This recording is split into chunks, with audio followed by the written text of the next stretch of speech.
So today's video, we are getting away from Khan Academy. This week we're going to me being your Khan Academy. Why? Because I think I can get things to you guys a little bit simpler, make it a little bit easier, quicker, and I think Khan Academy just gets a little bit stale after doing it for a while. Maybe it doesn't. Maybe you like Khan Academy. If so, I'm sorry you got to put up with me, but this is going to be the format for this week and maybe the next few weeks as well. We'll see what happens. But this week, we're going to be looking at adding and subtracting rational expressions, okay? So last week, you kind of did some of that. This week, we're going to be a little bit more. It might be a little bit harder of problems, but hopefully these videos help you get through that. Make sure you are taking some notes, please, okay? You don't go into a math classroom and just look at the board and get things right away. It helps you if you write it down and kind of go through stuff with me. If you need to pause this video at any time, feel free. If you want to write these steps down to begin with, you can. Totally up to you. But I'm going to start working through this problem. I'll kind of show you how these steps work. I'll do a couple problems, and then that'll be it for this video, okay?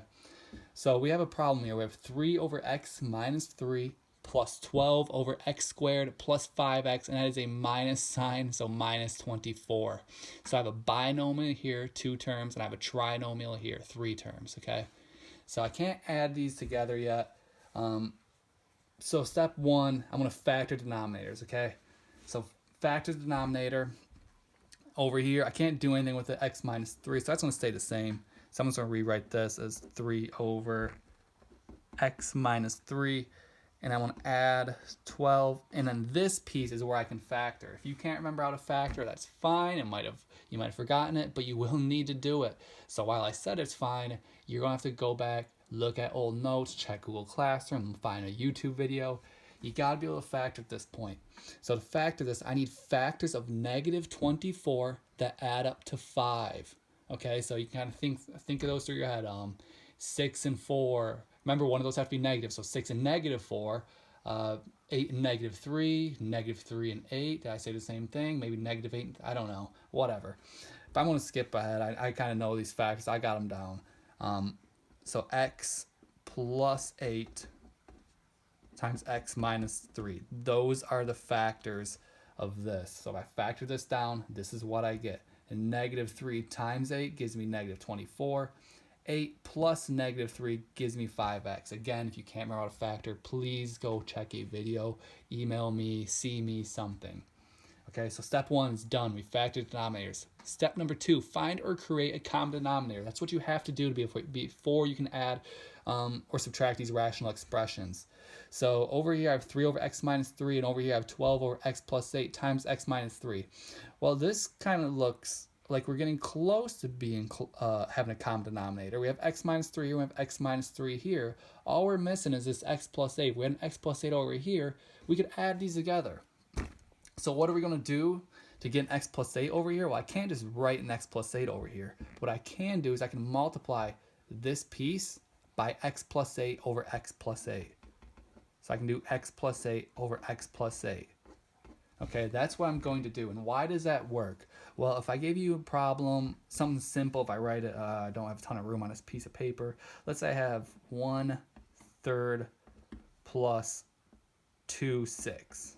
Okay, so this is kind of its own little problem in the middle of the paper. I don't have a good spot to put it. So 1/3 plus 2 is 6. Well, I can't add these together because I don't have a common denominator, but I can make this a common denominator. Can I write an equivalent fraction of 1/3? Well, if I multiply the top and bottom by 2, that becomes what? 2 times 1 is 2, 2 times 3 is 6, so now it becomes 2 over 6. 2 over 6 equals 1 over 3rd, right? And now I can add these together, and that's going to give me 4 over 6. So this is the idea that I'm using to create a common denominator here.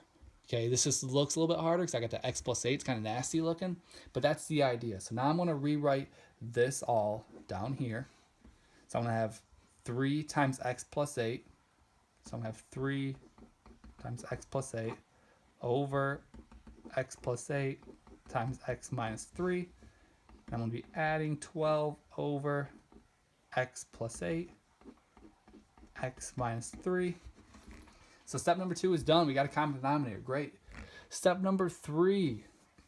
It says distribute the numerator and combine like terms. So here I need to distribute this. and then before I can combine like terms. So I'm not just going to add all this straight across. I need to distribute here first. So 3 times x, 3 times 8. So this is going to give me what? 3x plus 3 times 8 is 24. All of that's going to be over common denominator. So now I'm just going to add this 12 right here. I'm actually going to make this all right over, right? Because I can write this all together now. So 3x plus 24 plus 12 all over x plus 8 times x minus 3. So these two pieces came from distributing. And I can add this 12 now because I have a common denominator. So I have 3x plus 24 plus 12. I can rewrite that now, group my like terms, right? Combine like terms. That's that step. So now I have 3x plus 36 over x plus 8 times x minus 3. Step number 4 you might not have to use, but step number 4 would be cancel factors if you can. Here I can't cancel either of these factors in the bottom. Now if I wanted to factor this, I could, right? So if I wanted to factor this top piece, I could do 3 times x plus 12, because I can pull a 3 from this piece, I can pull a 3 from here, and I'd be left with this. But I can't cancel x plus 8 or x minus 3. Nothing cancels. So this answer would be good. Okay. Again, I shouldn't say again, but you do not need to distribute these bottoms. Once you're done, this is fine. I don't need you to go back and distribute this. The denominator is fine to leave and factored like this. Okay. So I'll do one more example, a little bit quicker. Just to show you guys just something else. All right. So number 2, let's say I have something that looks like this. Let's go number 2. Let's say I have negative 15x over, let's say x squared plus 6x. Let's go minus 16. Yeah, like that. And let's go minus 12 over, let's say x minus 2, okay? So over x minus 2. So this is the second problem. So step number 1, I need to factor the denominator. That's step number 1, right? Getting a little quarantine brain here. Step 1, factor this. So negative 15x over, now I need factors of negative 16 that add up to 6. You can list those out. I'm not going to. I'm pretty good at this now. So x plus 8 times x minus 2. Look at negative 2 times 8 gives me negative 16. 8 plus negative 2 gives me 6x. So this is good. And I have minus 12 over x minus 2. So step number 1 is done.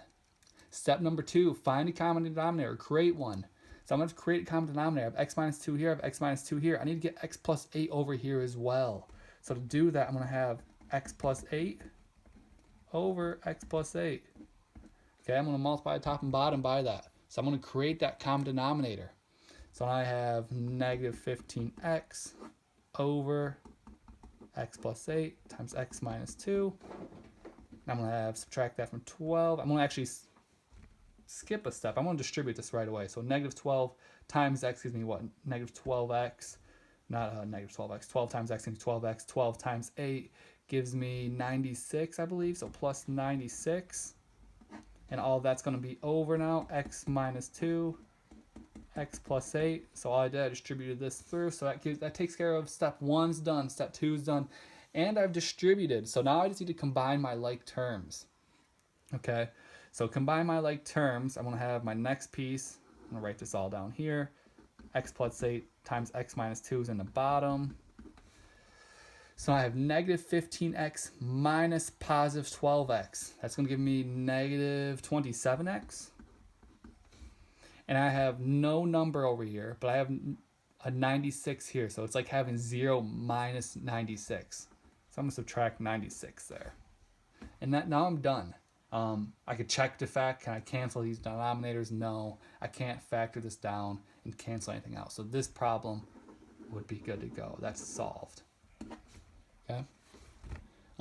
Part 2, I'll have a second video for a couple more problems. It'll be a little bit shorter.